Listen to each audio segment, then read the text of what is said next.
I was waiting for some comeback comment, and you just like... Yeah, I don't know. Mine just went blank, dude. But this is one of my favorite, more liked segments that we do. But I don't know if we should cue the intro first. You're taller than I am. I am, right? Got longer fingers.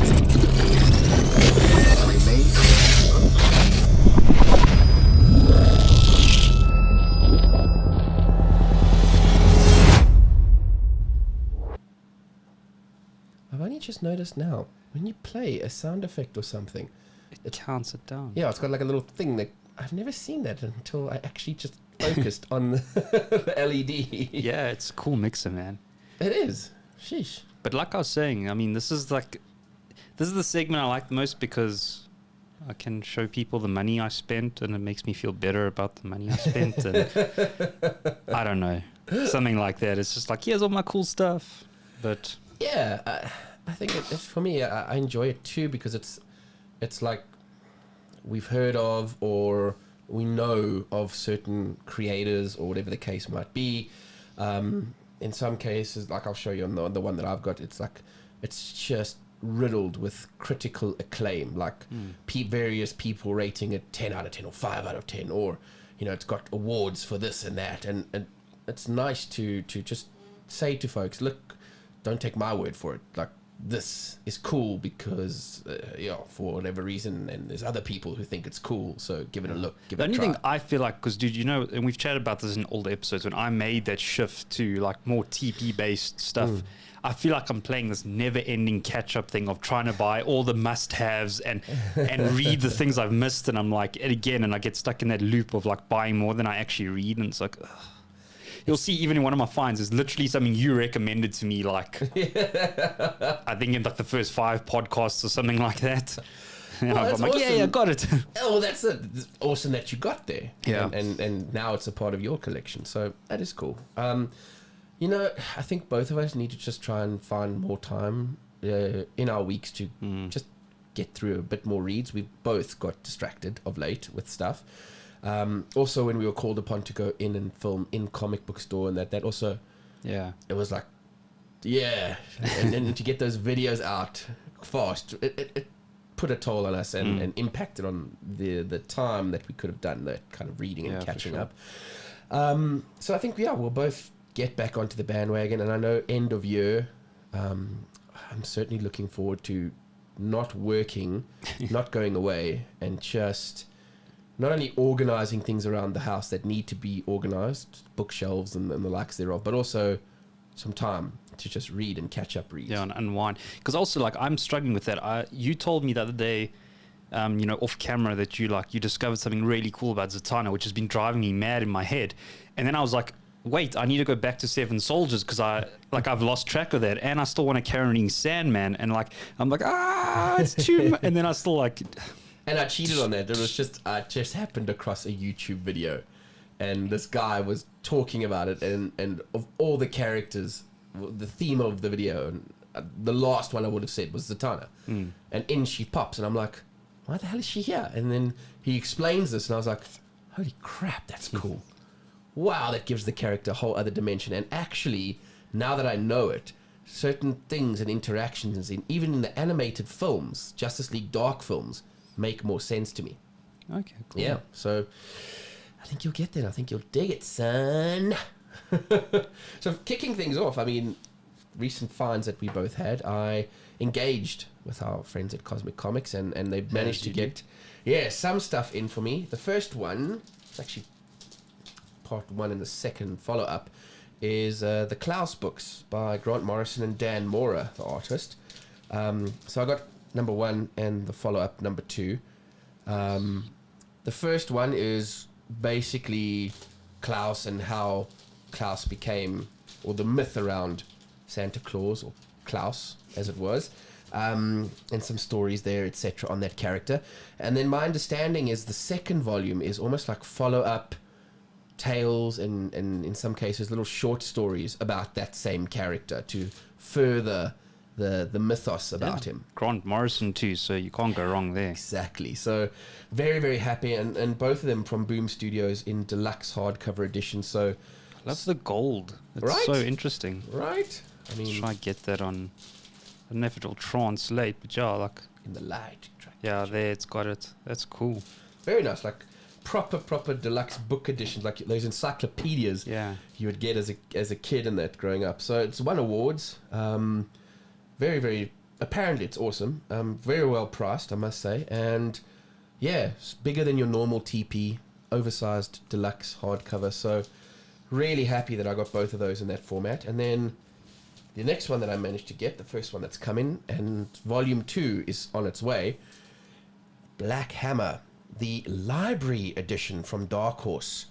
Dark Horse calls them library editions. DC would call them absolutes. It's that size, form factor, and again, bang for your buck.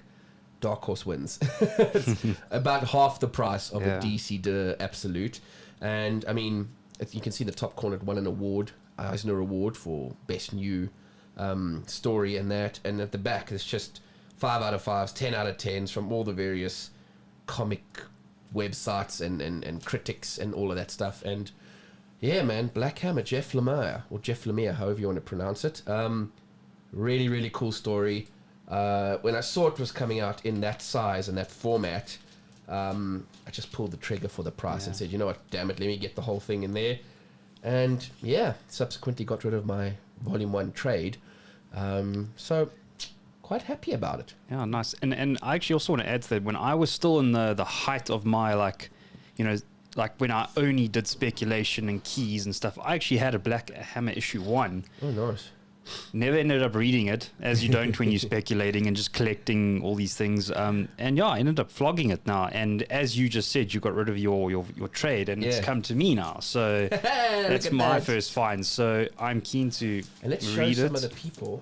You can hold just them a up. pure size difference. I dropped the camera. That's okay. It's a rugged. Okay, wait. Sorry, I'll focus now. Look at that and the difference, absolute to normal. Yeah, and I don't know if I must show like thickness. Why Also, not? it's like.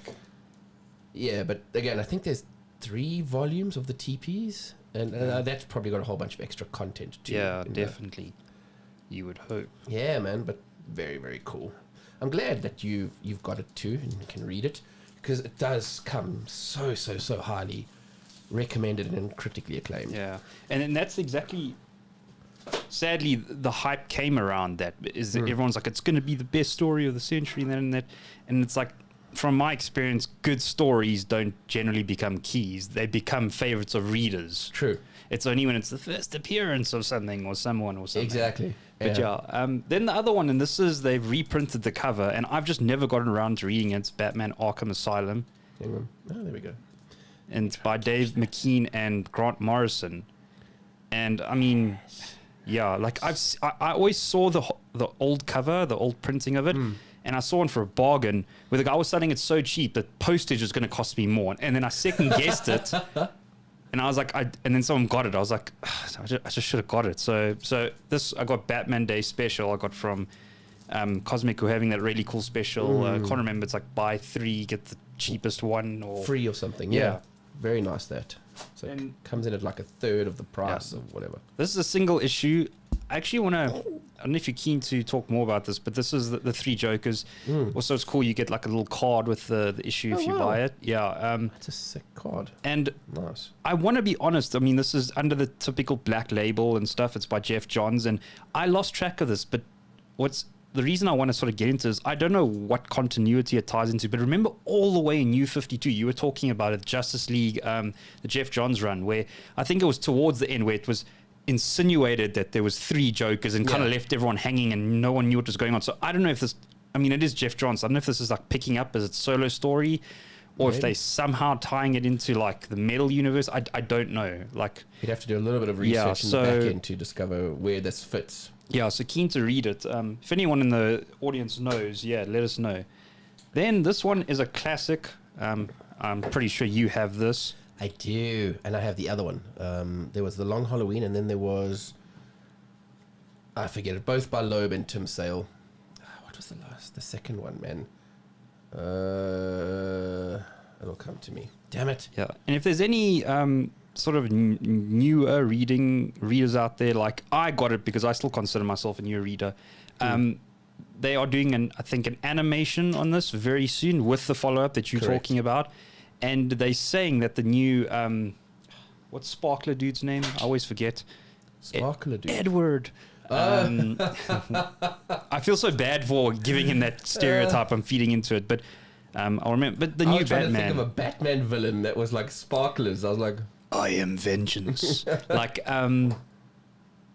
well, you know who I'm talking about. The new Batman. Robert Pattinson. Yeah, that's his name. And they're saying that Matt Reeves, the producer, has taken some influence from it because he really liked the detective noir sort of vibe, and he feels that hasn't been done justice to Batman. It's always been this live action, beat the hell out of people. He wants to really zone in on Batman in the start, where he's using his mind more than anything else, and it's a mystery. And so I did get that because I just want to. It's one of the Batman stories that just eluded me totally, and I know, like, I've heard so much about it. Look, the only thing I will say to you is, for me, people love, I think you either love or you hate Tim Sale's art. And that for me was the hardest thing about reading both of those, was Sale's art. I can appreciate it, but it is very almost like monochrome, monocolor, like what you're seeing there, that blue and black. And in some cases, the second one's a lot of orange and black. It's, he's a cool artist. He's definitely got his own kind of style. It's just not for everyone, and he's done stories like he did Superman for All Seasons, the art on that, also Loeb, I think, on Scribe, and then there was a Spider-Man book that they did as well. So they work really well together, but he's an acquired taste. So I'm just putting that out for you. You might love it, or you might not like the art there. Cool. Yeah. Then, I mean, this is an instant classic. I mean, Batman Year One, Miller. I just got it because, well, for some reason, it's again it's exactly what I said. It's one of those holes I need to plug in my TP collection. Yeah. And I got it for a deal. Then this is the book I mentioned earlier, where you talked about Superman Red Sun. I did. And the difference between the animation and stuff. So I really want to read this. Really keen to. Such a good story. Oh man. And I mean, you saw where I got it on auction from our mate Gareth. It was a great deal. So it was a no brainer. Mark Miller. Yep, I think you're going to enjoy that story. Then, I have read this book, and like a total nerd, I got both covers. It's the new Hellblazer. There's absolutely no reason for me getting both covers, but I did anyway. They're the same issue. And I don't know if we missed... Oh, sorry, on that, both are very cool covers in their own right, in my opinion. Wow, just really sick. Yeah, and I mean, they got that sort of magazine style to them. And you know, I don't know if we want to talk... more on it some other time, because I have read this book, and I overall liked it. There's some art choices that I actually want to show you, maybe off camera, or maybe we can do something else sometime. I don't love, but the story is hooked me enough. Derek's art, Derek Robertson. It's pulled me enough to want to keep reading the story. There is a cliffhanger that you like. Okay, screw you. Now I need to know what happens in the next episode. I mean, sorry, not X. You see, I'm confusing it to you, but the next book. Yeah. So yeah, man. And I'm also glad to see at least there's still some Hellblazer. I mean, after the DC Warner thing where, the previous title, the Sandman universe, got canned. On issue 12 now. Yeah, of Hellblazer, sorry. So that there is still something out there that's new coming out to read. I'm forever grateful.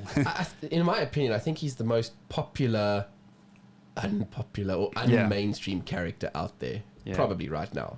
I can't think of anyone who's more popular than him right now. Yeah, in that genre or in that vein of character. I hope so, and I mean, I do think that they can, like that, Damned and Constantine. I'm hoping, will generate some like traction for like characters like Question. They did a black label on him, and I'm hoping the TV comes out there because I think you and I are both going to buy it. Yes, I do. But again, we're waiting to see what the whole DC are doing, and I'm also interested to see what format that TP comes out in. Will it be slightly oversized, deluxe hardcover, or how? What are they going to do? Because, like you say, each of the singles are that magazine-y, extra wide, slightly higher. So yeah. And that's the thing, like there's a part of me that wanted to wait for the Hellblazer. I'm like, no, I just can't. Like, so, but the cool thing about these black labels is generally they're like they're like 4 issues, or they're they very seem to small be. runs. They are 3 issues, or Definitely not like full year, once a month, 12-parters kind of thing. So, yeah. The bitch, I think the downside is you're not going to be able to get that in any comic box. You're going to have to get a whole separate way to... Yeah, I suppose I can put it on these shelves if they don't... Well, yeah, I'm probably going to run out of space sometime. But you definitely would need to have a dedicated magazine-size box for those kinds of things. So the lucky thing for me is I still have CGC boxes, and they'll fit in there. Oh, yeah, that's true. Definitely right. Yeah. I've never even seen a CGC-size box. Oh, I can show Wonder you. why. No, those are some cool finds, man. Hopefully we'll get to reading them at some point. Yeah, so much, man. And they're all so epic. Like, it's like, how do I choose? Like, generally when I get a batch, I'm like, yeah, I'm going to read this. But like all of them, I'm like, yeah, I want to read them all. And it's like I was saying to you, it's like during the lockdown phase, I kind of got carried away with, please get me this, please get me that, with the comic store. And they had I think there was, I dare say, 15 to 20 things that I was waiting to come in. And now, when I look at the list, I think it's around 5 or 6 that are still to come. Jeez. So... And dude, I mean, we did that video in lockdown and you had like... I felt bad that I was filming you and not helping you carry, you know, it was intense. So, and there were still others that came after that. I literally have a dedicated pile at home of still to showcase for folks. Yeah, just for everyone out there, like I had the fortunate thing of going to Warren's place the other day, which apparently is a rare occurrence. People don't go to his house. My sanctum sanctorum. He's got a dedicated room, just FYI, of things that just haven't even been taken out their boxes. It's like, it's crazy. Like, I didn't even know you had that soup statue. I was like, what? Right? Like, Warren has a Superman statue? Dude, I had both. I had the soups and the Batman. Before JP left, he was like, no one wants them. And he got me like a silly price for them both because he just couldn't contemplate backing them or storing them. So yeah, I got them both. And soon after I was dating a girl who was just, she saw it, and the Batman one, and she was like, oh my God, I love this. And I was like, okay, fine, I'll give it to you as like a gift or whatever. Yeah, you give me other things. So Batsy's all yours.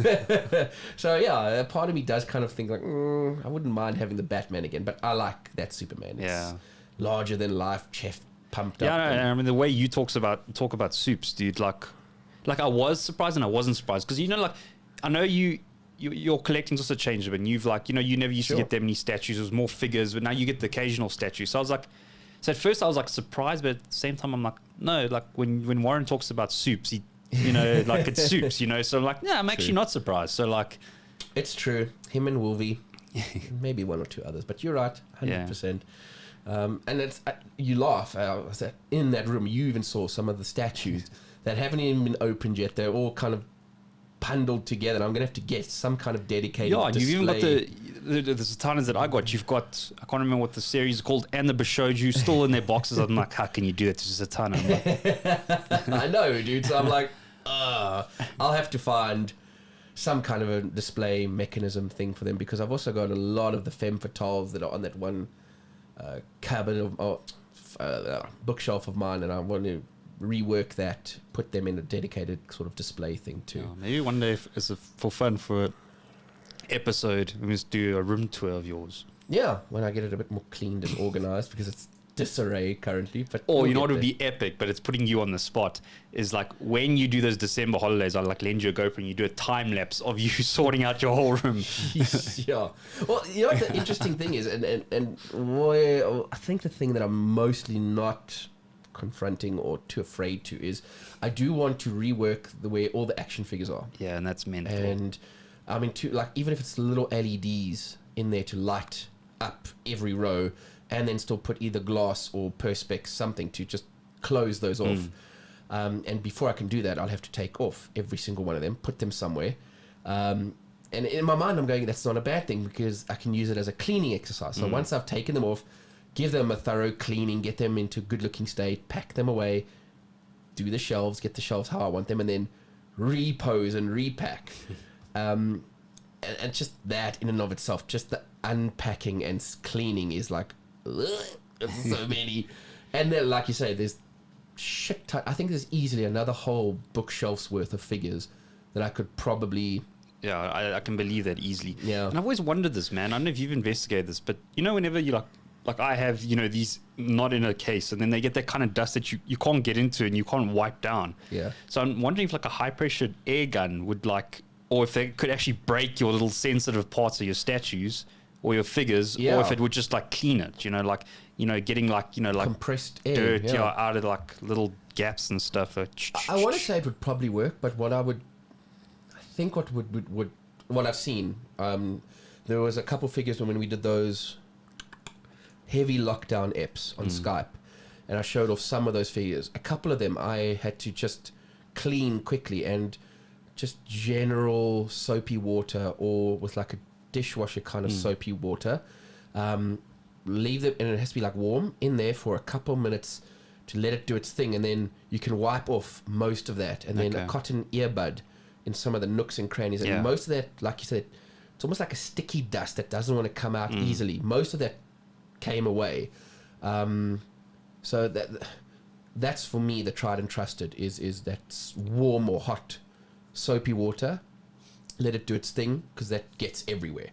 And then the real kicker or the trick thereafter is to just let them sit and dry. Yeah. And I even had to remind myself that they were all lying there drying, and then I had to go in there at a certain point and turn them so that other sides could dry. And if there was water sitting, that could also run drip out. dry. Yeah, 100%. I have looked online, and there's even, I saw an article where someone said you could put them in the dishwasher. No, it's like, Yes, I understand. I was also like, would I? Part of me is like action figures, but like some statues, it's a no-brainer. You like, and I heard this, I looked at it, and that sounded reasonable, but I was also thinking on some of those action figures, the intricate little things, would a dishwasher damage and destroy that? I don't know. So maybe like the old school ones, you know, because like you said, they didn't have as much intricacies, but it's just getting more and more intricate. You know, like I'm looking at some of like that look like little chains, little claws. I know it's a statue, but and totally, I'm with you. Statue for me, I can't see myself with the way they design them, the base. I can't see myself putting them in like a hot water bath or anything like that. I think I would more go with some kind of air, because you know what the other problem is they, and I don't know if it's important to some people, but they sometimes they write on it, like you'll see they like got this it's like a purposely untidy, like they've used like charcoal something and wrote in like 1,900 something or 3,000. If that comes off, it's your like limited number on the statue. That thing is no longer not a valid limited thing anymore. Some people just even put normal stickers on, and the sticker would also get screwed up if you put it in water. So true. So I think the statue game, we'd probably have to do some Googling, some videos, maybe even engage with some of the local statue collecting communities. The Sideshow guys out there, Chris Grief and all of them, and just, hey guys, just curious, what are the good methods that they have? Because look, the serious guys, dude. There's a company, and I have mentioned them to you before. The guys from Symbiote Collectors Club. They import a company called Moducase. And they're like these hardcore cases, dude. You must actually, just for the fun of it, I know you'll fall over your chair in terms of, but they've got built-in lights and the little show lights that point at it. They're designed and they're modular, so you can add and and they like mental, and obviously they dust-proof to a degree. So the serious guys that like, they just put it in there. They're like, I don't need to clean it now. Definitely. And again, I think those, like even yours in your cabinet, once they're out and they're in, off they go, and for the most part they wouldn't gather up too much dust. I think occasionally you do have to take one of those little feather things and just lightly go over it or something. I don't know.